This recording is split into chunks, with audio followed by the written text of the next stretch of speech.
ಒಂದು ನಿಮಿಷ ಈ ವಿಡಿಯೋ ನೋಡ್ಕೊಂಡ್ ಬನ್ನಿ.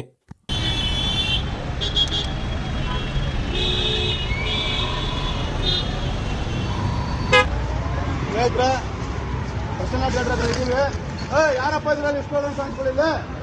ಯಾವನಲ್ಲಿ ಬಂದು ಅಣ್ಣವ್ರದ್ದು ಪ್ರಾಣ ಅರ್ಧ ಗೋಳಿ ಮಕ್ಕಳು ತಾಕತ್ತಿದೆ. ನನ್ನ ಮಕ್ಕಳನ್ನ ಒಬ್ಬರೇ ಬಂದಿದ್ರೆ ಬನ್ರಿ ನನ್ನ ಮಕ್ಕಳ ನೀವು ನಿಮ್ಗೆಲ್ಲ ನನ್ನ ಮಕ್ಕಳ ಕಾಣಿಸೋಕೆ ಮಾಡ್ತೀರ. ನೋಡಿದ್ರಲ್ವಾ, ಇದು ಬೇರೆ ಎಲ್ಲೂ ಆಗಿದ್ದಲ್ಲ.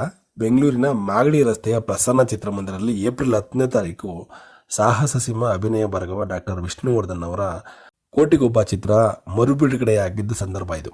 ಮರುಬಿಡುಗಡೆಯಾದ ಈ ಚಿತ್ರಕ್ಕೆ ನೂರಾರು ಅಭಿಮಾನಿಗಳು ಸೇರಿ ಹಲವಾರು ಕಾರ್ಯಕ್ರಮಗಳನ್ನ ಹಮ್ಮಿಕೊಂಡಿದ್ರು. ದಾಖಲೆಯ ಕಟೌಟ್ ನಿಲ್ಲಿಸಿದ್ರು, ದಾಖಲೆಗಳ ಹಾರ ಹಾಕಿದ್ರು, 3 ದಿವಸ ಊಟ ಹಾಕಿದ್ರು, ಎಲ್ಲವನ್ನು ಮಾಡಿ ಸಂಭ್ರಮಿಸ್ತಾ ಇದ್ರು. ಅವ್ರಿಗೊಂದು ಹಬ್ಬ ಥರ ಆಗ್ಬಿಟ್ಟಿತ್ತು. ಆ ಹಬ್ಬ ಮಾಡ್ತಿರೋ ಹೊತ್ತಲ್ಲೇ ಒಂದು ಅನಾಹುತ ನಡೆಯುತ್ತೆ. ಏನು ಅನಾಹುತ ಅಂತಂದರೆ, ಯಾರೋ ಒಬ್ಬ ವ್ಯಕ್ತಿ ಕುಡಿದ ಮತ್ತಿನಲ್ಲಿ ಅಲ್ಲೇ ರಸ್ತೆಯಲ್ಲಿ ಆಗಿದ್ದಂಥ ರಾಜ್ಕುಮಾರ್ ಮತ್ತು ಪುನೀತ್ ರಾಜ್ಕುಮಾರ್ ಅವರ ಬ್ಯಾನರ್ನ ಹರಿದಾಕ್ತಾರೆ. ಈ ಘಟನೆ ಆದ ತಕ್ಷಣವೇ ಅಲ್ಲಿದ್ದ ಕೆಲವು ಅಭಿಮಾನಿಗಳು, ಯಾರ ಅಭಿಮಾನಿಗಳು ಗೊತ್ತಿಲ್ಲ, ಬಟ್ ಒಂದಷ್ಟು ಜನ 4-5 ಜನ ಸೇರಿಕೊಂಡು ಅವನ್ನ ಹಿಡಿದು ಪೊಲೀಸವ್ರಿಗೆ ಕೊಡ್ತಾರೆ. ಪೊಲೀಸರು ಅವ್ರನ್ನ ಕರ್ಕೊಂಡು ಹೋಗ್ತಾರೆ. ಅದಾದಮೇಲೆ ನಮ್ಮಲ್ಲಿ ವಿಷ್ಣುವರ್ಧನ್ ಅಭಿಮಾನಿಗಳು, ನಾಯಕರು ಅಂತ ಯಾರಿದ್ರು ಲೀಡರ್ಸ್ಗಳು, ಅವರೆಲ್ಲರೂ ಎಚ್ಚೆತ್ಕೊಂಡು ಯಾವ ಜಾಗದಲ್ಲಿ ರಾಜ್ಕುಮಾರ್ ಮತ್ತು ಪುನೀತ್ ರಾಜ್ಕುಮಾರ್ ಅವ್ರ ಬ್ಯಾನರ್ ಹರಿದೋಗಿತ್ತು ಅದೇ ಜಾಗದಲ್ಲಿ ಅದೇ ಡಿಸೈನ್ ಒಂದು ಬ್ಯಾನರ್ ಪ್ರಿಂಟ್ ಹಾಕಿಸಿ 2 ಕಡೆ ಹಾಕಿಸ್ತಾರೆ. ಸೊ ವಾತಾವರಣನ ತಿಳಿಗೊಳಿಸ್ತಾರೆ. ಯೋಗಿ ಕನ್ನಡಿಗ ಅನ್ನೋ ವ್ಯಕ್ತಿ ಬಂದು ವಿಷ್ಣುವರ್ಧನ್ ಅಭಿಮಾನಿಗಳಿಗೆ ಅವಾಚ್ಯ ಪದದಲ್ಲಿ ಬಳಸಿ, ಯಾರವರು ಬೋಳಿ ಮಕ್ಕಳು ಬಡ್ದಾಕಿದ್ದು ಬಂದರು, ಈಗ ಎಲ್ಲ ಓಡೋಗ್ಬಿಟ್ಟಿದ್ರಾ ಅಂತ ವಿಡಿಯೋ ಮಾಡ್ಕೊಂಡು ಹೋಗ್ತಾರೆ. ವಿಡಿಯೋ ಮಾಡ್ಕೊಂಡು ಹೋಗಿ ಅದನ್ನ ಸಾಮಾಜಿಕ ಜಾಲತಾಣಗಳಲ್ಲಿ ಹಾಕಿ ಹರಿಬಿಡ್ತಾರೆ. ಇದಾದಮೇಲೆ ನೆಕ್ಸ್ಟ್ ದಿನ ಅವನ ಅರೆಸ್ಟ್ ಮಾಡಿದ ವ್ಯಕ್ತಿನ ಕರ್ಕೊಂಡ್ಬಂದು ಥಿಯೇಟ್ರ್ ಮುಂದೆ ಎಲ್ಲಿ ಬ್ಯಾನರ್ ಹರಿದಾಕಿದ್ರು ಅಲ್ಲಿ ನಿಲ್ಲಿಸಿ ಅವನ ಹತ್ರ ಕ್ಷಮಾಪಣೆ ಕೂಡ ಕೇಳಿಸ್ತಾರೆ. ಇದೆಲ್ಲ ಓಕೆ, ಆಗಿದ್ದ ತಪ್ಪಿಗೆ ಶಿಕ್ಷೆ ಆಗಿದೆ, ಅವನ ಹತ್ರ ನೀವು ಕ್ಷಮೆ ಕೇಳಿಸಿದ್ರ, ಎಲ್ಲ ಓಕೆ, ನಿಮ್ಗೆ ಸಮಾಧಾನ ಆಯಿತು, ಹೋದ್ರಿ. ಇದೊಂದು ವಿಡಿಯೋ ತೋರಿಸ್ತೀನಿ, ನೋಡ್ಕೊ ಬನ್ನಿ.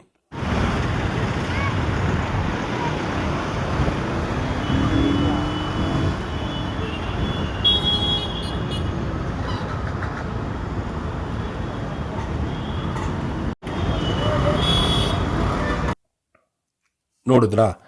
ಈ ವಿಡಿಯೋದಲ್ಲಿ ಅದೇ ರಾಜ್ಕುಮಾರ್ ಮತ್ತು ಪುನೀತ್ ರಾಜ್ಕುಮಾರ್ ಬ್ಯಾನರ್ ಹರಿದೋಗಿ ಇವತ್ತಿಗೆ 4 ದಿವಸ ಆಗಿದೆ. ಈ ವಿಷಯ ಯಾಕೆ ರಾಜ್ಕುಮಾರ್ ಅಭಿಮಾನಿಗಳಿಗೆ ಮತ್ತು ಪ್ರತ್ಯೇಕವಾಗಿ ಪ್ರಮುಖವಾಗಿ ಯೋಗಿ ಕನ್ನಡಿಗ ನಿಮಗೆ ಯಾಕೆ ಗೊತ್ತಾಗಿಲ್ಲ? ವಿಷ್ಣುವರ್ಧನ್ ಅಭಿಮಾನಿಗಳು ಮಾಡಿದ್ರೆ ಮಾತ್ರ ಅಪರಾಧನ? ಬೇರೆ ಯಾರು ಮಾಡಿದ್ರು ಅದು ಅಪರಾಧ ಅಲ್ವಾ? ಫಸ್ಟ್ ಆಫ್ ಆಲ್ ಈ ಅಪರಾಧ ಯಾರೂ ಮಾಡಬಾರ್ದು. ಯಾವ ನಟನ ಫೋಟೋವನ್ನು ಯಾವ ನಟನ ಅಭಿಮಾನಿಗಳು ಹೊಡೆದಾಕ್ಬಾರ್ದು. ಅವತ್ತು ನಮ್ಮ ಹುಡುಗ ಮಾಡಿದ ತಪ್ಪು, ಅದಕ್ಕೆ ಕ್ಷಮೆನೂ ಕೇಳ್ದ, ಸ್ಟೇಷನಲ್ಲಿ ಒಂದು ರಾತ್ರಿನೂ ಇದ್ದ. ಮಾರನೇ ದಿವಸ ಕರ್ಕೊಬಂದು ನೀವೇ ಅವನ ಹತ್ರ ಕ್ಷಮೆನೂ ಕೇಳಿಸ್ಕೊಂಡ್ರಿ, ವಿಡಿಯೋನೂ ಮಾಡ್ಕೊಂಡ್ರಿ, ಕಳಿಸಿದ್ರಿ. ಅದಾದ್ಮೇಲೆ ನೀವು ಥಿಯೇಟರ್ ಹತ್ರ ಬಂದ್ರಿ, ಬೈದ್ರಿ, ನೀವು ರೆಕಾರ್ಡ್ ಮಾಡ್ಕೊಂಡ್ರಿ, ಓದ್ರಿ, ಫೇಸ್ಬುಕ್ಕಲ್ಲಿ ಹಾಕೊಂಡ್ರಿ, ಎಲ್ಲ ಕಡೆ ಹಂಚಿದ್ರಿ. ಆದರೆ ಇವತ್ತು ಇಲ್ಲಿ ಬ್ಯಾನರ್ ಹರಿದೋಗಿದೆಯಲ್ಲ, ಇದು ನಿಮ್ಮ ಕಣ್ಣಿಗೆ ಕಾಣಿಸಿಲ್ವಾ? ನಿಮ್ಮ ಕಿವಿಗೆ ಬಿದ್ದಿಲ್ವಾ ಈ ವಿಷಯ? ಬನ್ನಿ, ಇವತ್ತು ಅದೇ ಉತ್ಸಾಹ ಇರಲಿ. ಅದೇ ಉತ್ಸಾಹದಲ್ಲಿ ಬಂದು CC ಕ್ಯಾಮ್ರಾ ತೆಗಿಸ್ತಿರೋ ಅಥವಾ ನಿಮ್ಮ ಅಲ್ಲಿರೋ ಹುಡುಗರನ್ನ ಕೇಳ್ಕೊತಿರೋ, ಯಾರನ್ನ ಕೇಳ್ಕೊತಿರೋ ಗೊತ್ತಿಲ್ಲ, ಬಂದು ಅಲ್ಲಿ ಹರಿದೋಗಿರೋಂಥ ರಾಜ್ಕುಮಾರ್ ಅವರು ಪುನೀತ್ ರಾಜ್ಕುಮಾರ್ ಬ್ಯಾನರ್ನ ಮತ್ತೆ ಪ್ರತಿಷ್ಠಾಪಿಸಿ. ಈ ವಿಷಯದಲ್ಲಿ ನಿಮ್ಮ ಉತ್ಸಾಹ ಹೆಂಗಿರುತ್ತೆ ಅಂತ ನಾವು ನೋಡ್ತೀವಿ. ಯೋಗಿ ಕನ್ನಡಿಗ ಅವರೇ, ನಿಮಗೆ ನಾನು ನೇರವಾಗಿ ಕೇಳ್ತಾ ಇದ್ದೀನಿ, ದಯವಿಟ್ಟು ಬನ್ನಿ, ಈ ವಿಷಯಕ್ಕೆ ಮುಂದೆ ಬಂದು ನಿಂತು ಈ ಬ್ಯಾನರ್ ಹಾಕ್ಸಿ.